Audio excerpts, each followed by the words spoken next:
faisant des recherches dans ma famille, j'ai découvert que l'arrière-grand-père de mon arrière-grand-père était marionnettiste et qu'il jouait à la foire Saint-Romain à Rouen, la Tentation de Saint-Antoine. Mais ce n'est pas lui qu'a vu Flaubert, malheureusement. Monsieur Plassard, bonjour. Bonjour. Monsieur Plassard, vous êtes professeur en études théâtrales à l'université Paul Valéry de Montpellier et vos travaux explorent les relations du théâtre moderne et des autres arts, et notamment celui de la marionnette.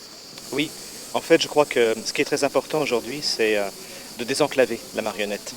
C'est-à-dire qu'il y a beaucoup de travaux, beaucoup de recherches, beaucoup de réflexions qui sont nées autour de la marionnette. On connaît de mieux en mieux son répertoire, on commence à avoir accès de plus en plus précisément à son histoire.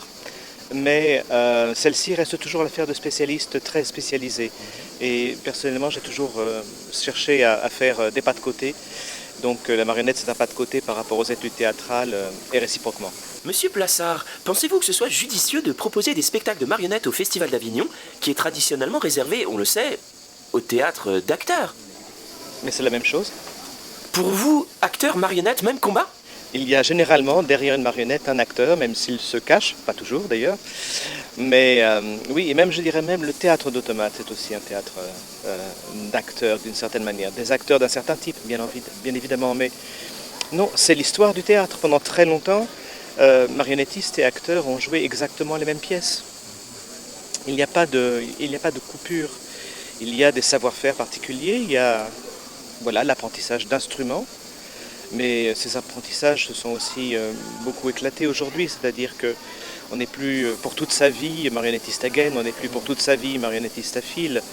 On circule d'un art à l'autre, d'une expression à l'autre, d'une technique à l'autre, à l'intérieur parfois même du même spectacle. Alors, ce qui reste présent, c'est quand même l'acteur. Quel regard, Monsieur Plassard, portez-vous sur l'édition 2016 du Festival d'Avignon et sur la présence de la marionnette sur cette édition?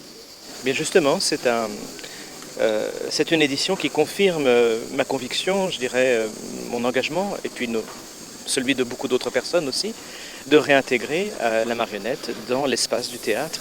Il y a eu déjà bien des tentatives, on avait vu il y a bien des années Philippe Gentil dans la cour d'honneur, on avait vu Émilie Valentin aussi présenter à plusieurs reprises des spectacles, Castellet-en-Jardin, un Cid avec ses belles marionnettes de glace.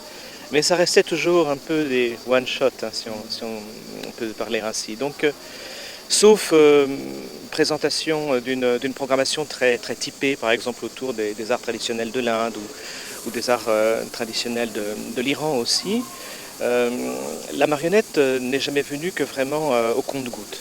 Là, cette année, elle est réellement présente. Et voilà, c'est quelque chose qui est tout simplement naturel et c'est une dimension qu'il nous faut impérativement retrouver. Eh bien, merci Monsieur Plassard pour ces précisions. Alors, Monsieur Plassard, vous êtes chevalier, il paraît? Oui, effectivement, mais je ne porte pas l'armure, ça va. Chevalier de l'ordre des arts et des lettres de la marionnette, c'est la classe quand même. Vous avez eu un béco de la ministre? Non, elle ne se dérange que pour l'étage au-dessus, pour les commandeurs et les officiers. Ah d'accord. Bon bah allez, au boulot Monsieur Plassard.